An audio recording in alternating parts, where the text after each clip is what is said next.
ওটা একটু দেখি, বলছে কি দুটি সংখ্যার গুণফল 96 এবং সংখ্যা দুটির যোগফল 22।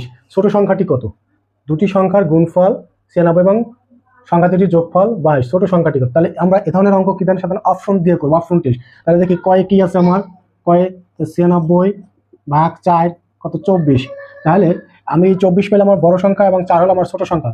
24 আর 4 কত আমার 28 আসে, কিন্তু আমার দরকার কত 22। তাহলে আমার ক হবে না। ক্ষয়ে কি আছে দেখি, ক্ষয়ে আছে কত আমাদের 96 ভাগ 6, 6 ষোলো 96। তাহলে দেখি 16 হইলেও আমার বড় সংখ্যা আর ছোট সংখ্যা হলে আমার 6। আমার দরকার কত 22, 16 আর 6 কত 22। তাহলে আমার দরকার কি যে এখন দেখি 6 ষোলো 96 আর আমার যোগফল কত 22। তাহলে আমি যখন পেয়ে গেছি আমার কাঙ্ক্ষিত যে সংখ্যাটা, তাতে অ্যান্সার কত খ।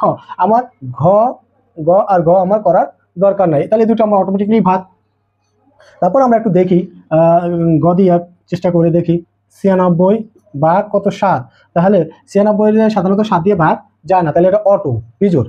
আবার গ দিয়ে দেখি কি আছে, গ 96 ভাগ কত 8, 8 12 96, 12 আর 8 কত 20, আমার মেলে না। তাহলে আমার কত নিঃসন্দেহে খ অ্যান্সার। ধন্যবাদ।